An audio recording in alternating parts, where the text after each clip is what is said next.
There was a time when the display looked to be on the verge of becoming ubiquitous in new tech products. As well as powering our areas, they'd be used for low-power digital signage, wearable displays, price tags, you name it, ink was going E. But, as LCD screens have become more reliable and cheaper, it's really only Amazon's Kindle line, and other e-readers, that have maintained for consumers at least a solid interest in tech. The Kickstarter-funded Remarkable tablet, being a slate-sized, cloud-connected sketchpad with an display, harks back to that time when seemed to be the display option of the future. And while it's too expensive, at £579, $599, around $760, and feature-light to wholeheartedly recommend, it's an admirably novel product that will appeal to the more eccentric, forgiving gadget fan. Design: the Remarkable tablet looks like a giant Kindle from several generations back. It's not unattractive, but it's certainly going for function over a flashy design. With a 10.3-inch monochrome X screen, it's close to the size of an A4 sheet of paper, which is exactly the point of the Remarkable tablet, as it gives you enough space to jot down notes and sketch images comfortably. Though there's no backlight, the high-quality display has a resolution of 1872 by 1404, giving it sharp 226 dpi count. It's multi-touch enabled and capacitive, meaning you don't need to use its bundled pen to navigate. Your fingers will work just fine for jumping through menus, although only the pen can make marks on the digital page. And it's when you get the pen involved that the Remarkable starts making sense. It looks and feels just like a standard pen, except it makes use of a special high-friction tip.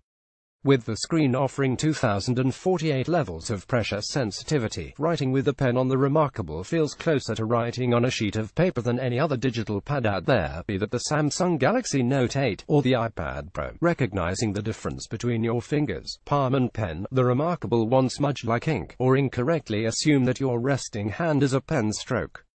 There's no need to charge the pen either, although the friction of irriging pen tips will wear out after about 3 months of regular use.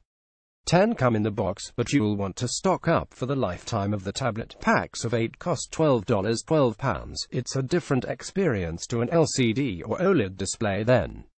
But while it's a much more natural-feeling writing experience, the screen is far less versatile than an LCD display. It lacks the color, lighting and refresh rate required for the upper browsing experience you'd expect from an iPad or similar, and so the Remarkable is limited to relatively simple sketching and e-book reading applications.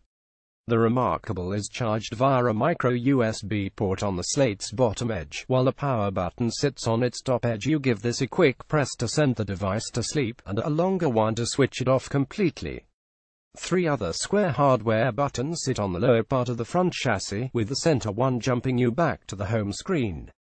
The other 2 are for left and right page turns respectively, which feels a bit old-fashioned seeing as Amazon's e-readers have for years offered the ability to turn pages in either direction comfortably with a single hand, thanks to additional controls. With the white fronted casing and chrome rear, it's a clean design overall. One nice touch is that there are slightly raised rubberized strips on the rear, preventing the tablet from slipping on a table when in use. There's also a simple, sold separately felt carry case for the Remarkable, which includes a slot for slipping the pen into, with the pen's clip itself sliding out to reveal a compartment for storing a backup nib. Software: the Remarkable tablet runs its own OS, which is focused on sketching, reading and organizing your sheets into notebooks and folders. For the home screen, a right-hand pane lets you jump to hubs for your entire file collection, your individual notebooks, single documents, your ebook library and your bookmark pages. Buttons at the top of the interface let you create new folders, notebooks and quick sketch sheets with a single tap. All these elements can be viewed in a grid or list format. It's simple, and you'll quickly be able to navigate its functions upon opening it up. Those looking for the wide app support of iOS or Android tablets will be left wanting, though the Remarkable serves a very specific purpose. But it serves that main sketching and note-jotting purpose very well. Once you're into a sketch sheet page, there are a wealth of options to choose from. There are more than 50 page templates to pick from, ranging from a simple blank page to a calendar planet to perspective sheets and storyboard layouts. If you currently carry around a number of notebooks for different purposes, the Remarkable can easily replace them, although apps for other tablets could likely offer a similar range more affordably. The pen and brush options are varied too. There's an ink pen option with 3 different nib styles, a pencil, a felt tip with 3 different fill shade options, and a highlighter. The first 3 options there have a variety of tip size choices too, which lead to flexible drawing options when used in tandem with the pressure-sensitive screen. Undo and redo buttons allow for quick corrections, but there's also an eraser that can be used as a scrubber, or as an area select and delete tool. A magnifying glass lets you zoom in on specific portions of a page, while there's also the ability to work in Photoshop like layers, as well as a tool for selecting portions of a page and dragging them around to other points. The zooming option is useful to have, but the relatively slow responsiveness of it compared to an LCD can make moving around when zoomed in tiresome. All the page furniture can be hidden away in the corner for distraction work if needed. With Wi-Fi functionality built into the tablet and a free cloud service included, the Remarkable will back up your notes wherever a web connection is present. The 8 GB of built-in storage is good for about 100,000 pages, so having the ability to view those scribbles elsewhere is useful. Mac, Windows, Android and iOS apps are available for moving those cloud-stored pages to, and it's a relatively painless experience, with the apps mirroring the visual design of the tablet's built-in software. Frustratingly, you can't currently print directly from the tablet, so you're going to have to download pages through one of those apps and open them elsewhere in order to make hard copies if required. If you like the sound of reading ebooks on the large X screen, that's totally possible, but note that it's not the feature-rich experience you'd get with a Kindle. Sure, you can quickly and easily annotate passages with a pen, but beyond that, this is as basic an editor as you can imagine. Even jumping around a book is a chore. If you're reading a book several hundred pages long and wish to jump to a specific passage, you're going to have to either go through a laborious number of page turns, or scroll through an equally painful amount of page lists or grids to find the point you want. It's fine for reading shorter texts in a linear fashion, but the slow page refresh speed alone would make dedicated readers look elsewhere. With menu options collapsing into the top left corner, it's possible for the expand icon to overlap the first line of a page, too. The setup process for the cloud services could be streamlined too. You'll need to head online to set up a Remarkable account, which then gives you a code which you need to input into the tablet to link your account to it. It feels a bit like busy work, and it's surprising that this stage isn't integrated into the tablet itself. It's hard to shake the feeling that there's lots left to come in terms of the Remarkable tablet's software. Simple things like USB file transfer are missing, and there's no bookstore for getting commercial content onto the device.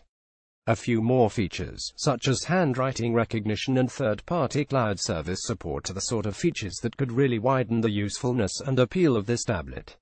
All of the above and more are said to be in the works for the coming months, but the Remarkable would have felt a much more comprehensive device had it left the blocks with all these features baked in. Performance: the Remarkable tablet makes use of a 1 GHz ARM-A9 CPU, backed up by 512 MB of RAM. That's fine for what you'll be doing on the device, although the relatively slow speed of page refreshers can frustrate. Displays only perform a full refresh when prompted, which is why they're perfect for e-readers, as they don't draw power often. The battery lasts much longer. They optionally don't have to perform a full refresh either, which speeds up page turns significantly, although this can leave behind artifacts from the previous screen. The Remarkable performs partial refreshes regularly, meaning it will easily see out a week before needing a recharge. However, for precision sketching, this can leave lots of ghost-like lines on a fresh blank page with no option to force through a full refresh, particularly annoying when you're erasing elements. And then, when a full refresh does occur, it takes a distracting second to go through. What can't be knocked, though, is the feel of the pen on the screen itself. Combined with the multiple pen styles on offer, you have a full range of writing and drawing options at your disposal. Basil, TechRadar's resident artist, felt instantly at home with the Remarkable, declaring it the best non-paper device he'd scribbled on, at least in terms of the pen-to page feel. You may miss full color control if you want to create more vibrant artworks, but if it's line work you're interested in, it ticks the boxes. Verdict: the Remarkable tablet is a curious device then. Its USP is well realized, as it's one of best digital drawing and note-taking devices out there, provided you're happy to work in monochrome, with the benefits and drawbacks its screen dictates. But its software needs a lot of work to be considered feature-complete, and that's before considering the mountains of iOS and Android apps it'll never be able to support. In its defense, the remarkable isn't intended to replace devices running those operating systems, but with its high price tag it may struggle to find an audience that's not already well catered for with traditional tablet tech. Look at the Venn diagram of crowdfunding prospectors, artists and paper enthusiasts, and the potential market for the remarkable exists in that small area of intersection. It won't gain wider appeal until the above issues are addressed, but within the niche it'll likely find a dedicated fanbase. The best tablets you can buy in 2017.